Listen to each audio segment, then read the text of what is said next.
बहुत समय पहले की बात है। विशाल नगर में राजा कृष्णदेव राय राज्य करते थे। उनके पास सब कुछ था, बस एक चिंता थी कि उनके घर कोई संतान नहीं थी। उनकी पत्नी सोमलता भी इस बात से बहुत दुखी थी। एक बार सोमलता अपने बाग में एक तालाब के पास टहल रही थी। वहीं एक सांप एक मेंढक को निगलने के लिए उसके पीछे पड़ा था और मेंढक टर्र टर्र की आवाज से अपने आप को बचाने की कोशिश कर रहा था। अरे ये इतनी तेज आवाज, ये तो किसी मेंढक के शोर की आवाज है। ये सांप इसे खा जाएगा, मुझे इस मेंढक को बचाना होगा। रानी एक डंडे की सहायता से सांप को डराती है और सांप मेंढक को छोड़कर झाड़ियों में भाग जाता है। शुक्रिया रानी, आज तुमने मेरी जान बचाकर मुझ पर बहुत उपकार किया है। नहीं तो मेरी पत्नी और बच्चे मुझे वापस न लौटा देख बहुत दुखी होते। आज तुमने मेरी जान बचाई है, भगवान करे तुम्हारे मन की इच्छा जल्दी पूरी हो। इतना कहकर वो मेंढक वापस तालाब में चला गया। रानी की तो एक ही इच्छा थी कि उसे संतान सुख की प्राप्ति हो, और मेंढक के कहे अनुसार रानी की इच्छा जल्दी पूरी हो गई और वो गर्भवती हो गई। कुछ समय पश्चात रानी ने एक बहुत ही सुंदर और प्यारी सी बेटी को जन्म दिया। महारानी, हमारी बेटी के नामकरण समारोह में हम दूर दूर के राज्यों में सभी को आमंत्रित करेंगे। इसके अलावा मैं चाहता हूँ हम परीलोक की सभी परियों को अपनी बेटी को आशीर्वाद देने के लिए आमंत्रित करें। ये तो बहुत उत्तम विचार है महाराज। तो ठीक है, मैं दूर दूर के राज्यों में सभी राजा महाराजा को आमंत्रित करने के लिए सेनापति को भेज देता हूँ और परीलोक में भी सबको आमंत्रित करता हूँ। राजा कृष्णदेव राय परीलोक में सभी परियों को आमंत्रित करने चले जाते हैं, पर भूल से वो काली परी को आमंत्रित करना भूल जाते हैं। राजकुमारी के नामकरण संस्कार पर सभी परियां और दूर दूर के राजा महाराजा शामिल होते हैं। काली परी जब सब परियों को वहां गया देखती है तो वो क्रोध में आ जाती है और राजमहल पहुंचती है। राजा कृष्णदेव राय, तुमने सब परियों को आमंत्रित कर दिया पर मुझे बुलाना भूल गए। काली परी, ऐसी बात नहीं है, मुझसे भूल हो गई, मुझे क्षमा कीजिए। जब मैं परियों को आमंत्रित करने गया था तब आप मुझे महल में दिखाई नहीं दी। मैं कुछ नहीं जानती, इस भूल की कोई क्षमा नहीं है। तुमने मुझे आमंत्रित नहीं किया, मेरा अपमान किया, इसलिए मैं तुम्हारी बेटी को श्राप देती हूँ कि ये इसी समय काली हो जाए, इसका रंग काला हो जाए और कोई भी इसे पसंद न करे। नहीं नहीं काली परी, ऐसा मत करो, मेरी बेटी का इसमें कोई दोष नहीं। तुम मेरी फूल सी बच्ची को क्यों सजा दे रही हो? काली परी, मेरी भूल की सजा मेरी बेटी को मत दो, इसे श्राप मुक्त कर दो। राजा और रानी काली परी से क्षमा मांगने लगे और बाकी परियां भी काली परी को समझाने लगी। तब काली परी बोली, मैं अपना श्राप तो वापस नहीं ले सकती, पर इसका असर कम कर सकती हूँ। राजकुमारी का कालापन सिर्फ तभी दूर होगा जब कोई राजकुमार खुद राजकुमारी को इसी रूप रंग के साथ पसंद करेगा और उससे शादी करने के लिए कहेगा। उसी समय राजकुमारी वापस अपने रंग रूप में आ जाएगी। इतना कहते ही काली परी वहां से चली गई। राजकुमारी के नामकरण संस्कार की विधि संपूर्ण हुई और राजकुमारी का नाम काजल रखा गया। उसके पश्चात सब मेहमान अपने अपने देश वापस चले गए। धीरे धीरे राजकुमारी काजल बड़ी होने लगी। काले रंग की वजह से सब लोग राजकुमारी का मजाक उड़ाते थे और उससे नफरत करते थे। राजकुमारी काजल, तुम कितनी काली हो, तुम पर तो कोई भी वेशभूषा सुंदर ही नहीं लगती।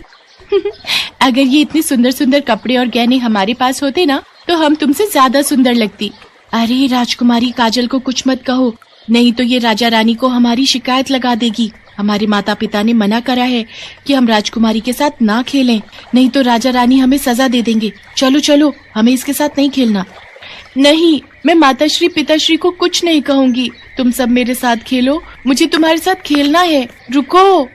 राजकुमारी काजल की बात कोई भी सहेली नहीं सुनती, वो सब वहाँ से चली जाती हैं। राजकुमारी काजल रोती हुई महल में आती है। माँ, मेरा रंग काला क्यों है? मेरी कोई सहेली मेरे से बात नहीं करती, सब मुझसे नफरत करते हैं। चुप हो जा मेरी बच्ची, हमें कभी भी किसी की बात का बुरा नहीं मानना चाहिए। हम दूसरों को नहीं समझा सकते, पर हम अपने आप को तो समझा ही सकते हैं ना। इसलिए किसी बात को अपने मन पर मत लगाओ और तुम मेरे पास बैठो, मैं तुम्हें कहानी सुनाती हूँ। राजकुमारी काजल इसी बात को लेकर हमेशा दुखी रहती थी। धीरे धीरे समय बीता और राजकुमारी काजल बड़ी हो गई। राजा और रानी चाहते थे कि राजकुमारी का विवाह हो, पर राजकुमारी के काले रंग की वजह से सारे राजकुमार उससे रिश्ते के लिए मना कर देते थे। क्या करें महारानी, हमारी बेटी से कोई भी राजकुमार शादी के लिए हाँ नहीं करता। उसके काले रंग को देखकर सब राजकुमार उससे विवाह के लिए मना कर देते हैं।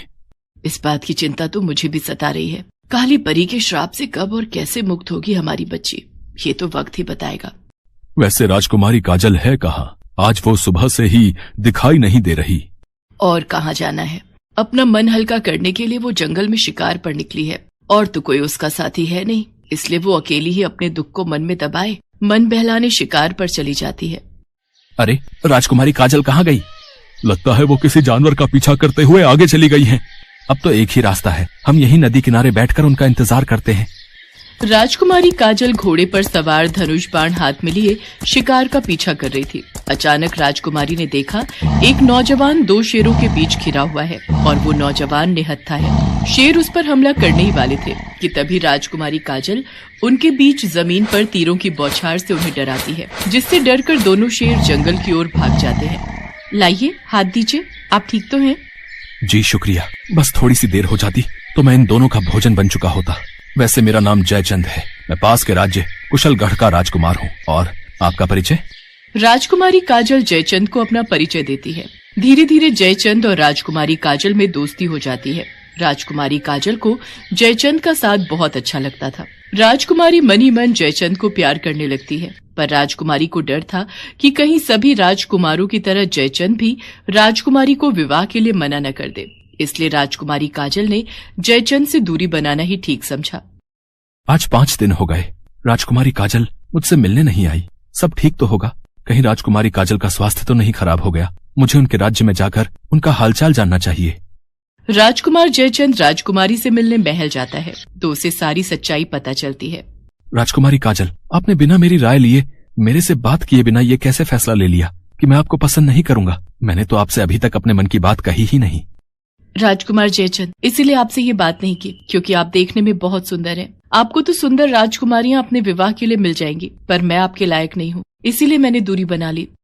राजकुमारी काजल, किसने कहा कि आप सुंदर नहीं हैं? आपकी खूबसूरती मैंने देखी है, आप बहुत सुंदर हैं। आपका मन बहुत सुंदर है। व्यक्ति के रंग से उसकी सुंदरता की पहचान नहीं होती, उसके व्यवहार से होती है। आप मुझे बहुत पसंद हो, मैं आपसे विवाह करना चाहता हूँ। राजकुमार जयचंद के इतने शब्द बोलते ही राजकुमारी काजल का रंग बदलने लगता है और वो वापस अपने रूप में आ जाती है। ये देखकर जयचंद और काजल दोनों ही चौंक जाते हैं। तभी राजा कृष्णदेव राय और रानी सोमलता काली परी के द्वारा दिए गए श्राप की पूरी बात उन्हें बताते हैं। इसके पश्चात शुभ मुहूर्त में राजकुमारी काजल का विवाह पड़ोसी देश के राजकुमार जयचंद के साथ धूमधाम से संपन्न हो जाता है और खुशी खुशी राजकुमारी काजल अपने ससुराल विदा हो जाती है।